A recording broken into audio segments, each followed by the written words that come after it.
Hello students, in the last session we started the new chapter, that is the congruence of triangles. In that chapter we saw that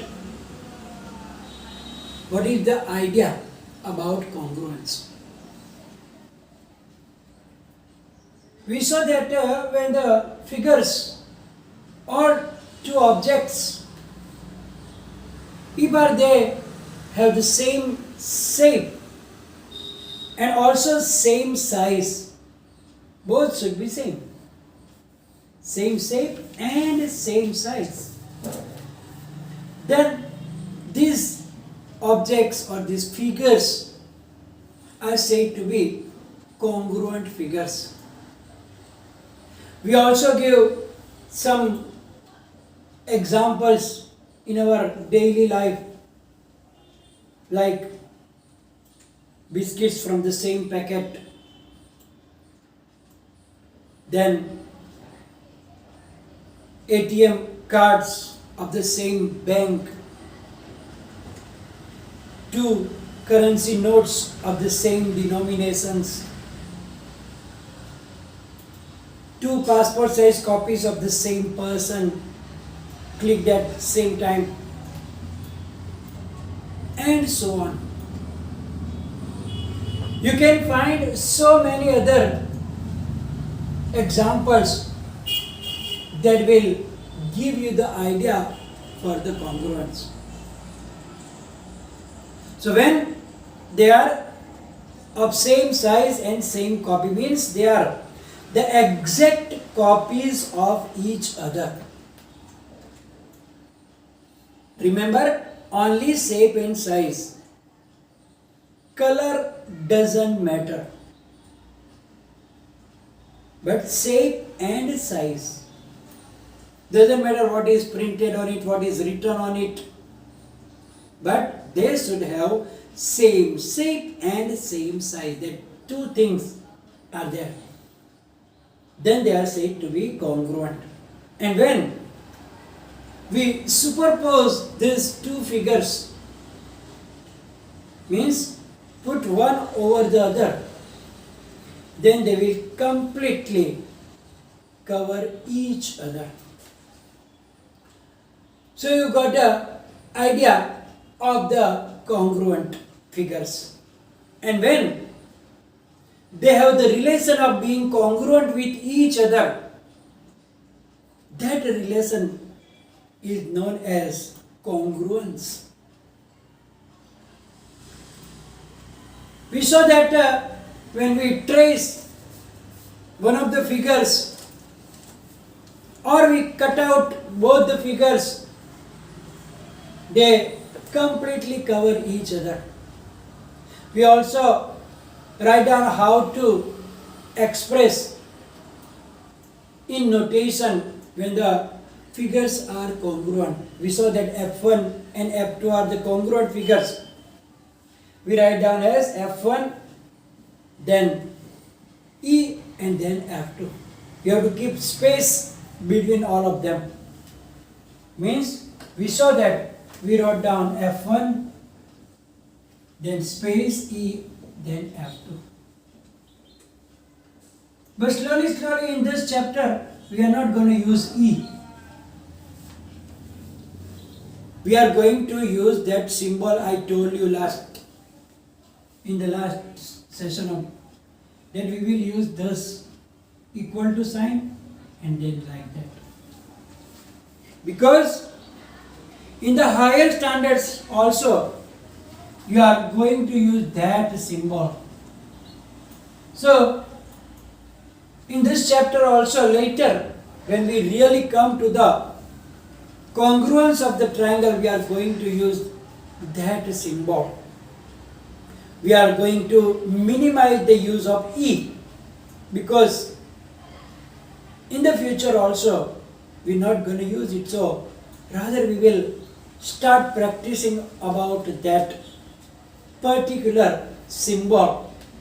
So here also I tried both E and that symbol. But later on, when we will start about the congruence of triangles, we will only use that symbol. So now, today, we are going to the geometry now from the real life. In the last session, we saw some only real life examples of the congruent figures. There was the blade of the same company, ATM of the same bank, ATM cards, etc. So now back to the geometry. In geometry, first the line segments. So we are going to understand about the congruence of among line segments. Now, if I draw two line segments and then trace one of them and put over the other, then if it will cover each other completely, I can say that those line segments are of the same length, or we can say that congruent. It means that when the two line segments having the same length, we can say that they are congruent line segments. So, if two line segments have the same length, they are called congruent line segments. It means that if we draw two line segments, like line segment AB of 7 centimeter length, line segment CD also of the 7 centimeter length, then if you trace one and put it over the other, then they will completely cover each other. It means that they are congruent line segments. But if two line segments are of different length, and if you trace one and then put it over the other, will it completely cover each other? Definitely not. It means that if the lengths are different, then they cannot be congruent line segments. So, two line segments are congruent when their lengths are equal. So here we saw that AB, line segment AB and line segment CD both have the same length of 7 centimeter. So that we can say that they are congruent line segments. And as their length are equal, we can also say that they are same line segments. Generally, we can also say that they are same line segments. So, we can write like AB is equal to CD. But the real meaning is that line segment AB is congruent to line segment CD. And in notation, we write down as line segment AB, then space E, then line segment CD. Or using the symbol of the congruence, we can write down like that. Line segment AB, and then the congruence is sign, and line segment CD. So how we read it here? Line segment AB is congruent to line segment CD. Clear in your mind? That when two line segments have the same length, then we can say that they are congruent line segments, and we write down as either AB equals CD, or we can write down line segment AB E line segment CD, or we can put the congruence sign also. So for any two line segments, it can be PQ, XY, CD, LM, whatever is there. When they have same length only, because shape is same, line segment are all same shape, but here the size means the length. So whenever you see the two line segments have the same length, we say that they are congruent line segments. You will need it, this idea, when we learn about the congruence of a triangle. So now, moving forward, congruence of angles. We know that when two rays emerging from the same common point, which is called vertex, and it makes the angle. Now, here angle PQR and angle XYZ are drawn. Now, if I trace the copy of angle PQR, and then I place such that on the angle XYZ such that this ray QP will exactly cover ray at YX. Similarly, ray QR also must cover ray YZ. So if both the rays of angle PQR will coincide with angle XYZ, both the rays or the arms of the other angle, then we can say that they are congruent figures, means they are congruent angles. And then if you measure the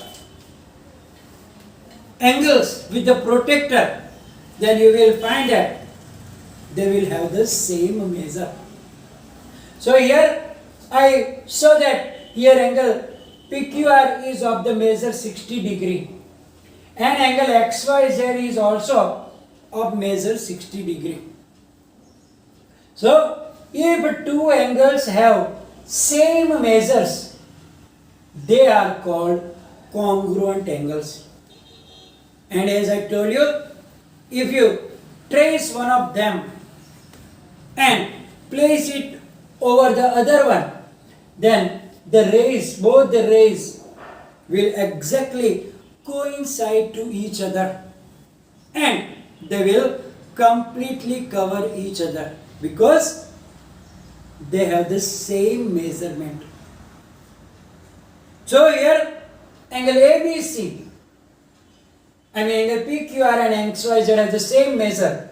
That measure angle PQR and measure angle XYZ are equal 60 degree. So here we can say that these two angles are congruent, means angle PQR and angle XYZ are congruent angles.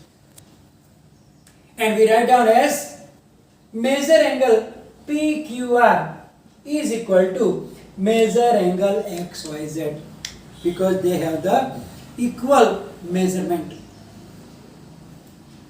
So whenever we have two angles and you measure it using the protractor, and if the measure of this both angles are equal, as here they are 60 degree, if they can be of 70 degree, 70 degree, 100 degree, 100 degree, 90 degree, 90 degree, right angles, etc.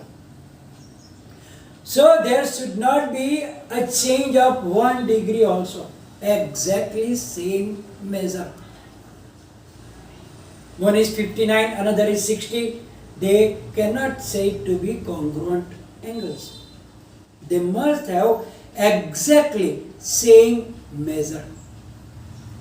So as I told you, the two angles have the same measure. We can say that they are congruent angles. And here, as I told you, we can write down as measure angle PQR is equal to measure angle XYZ. And meaning of that is the same, that they are congruent. Means we can write down angle PQR E angle XYZ.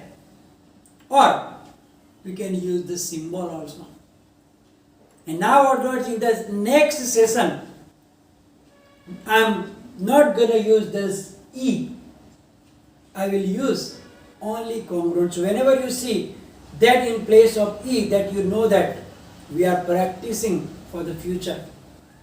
Otherwise, when you go to the higher standard, also you will write down E in place of congruence. Rather, we can start from now. So here, angle PQR congruent angle XYZ.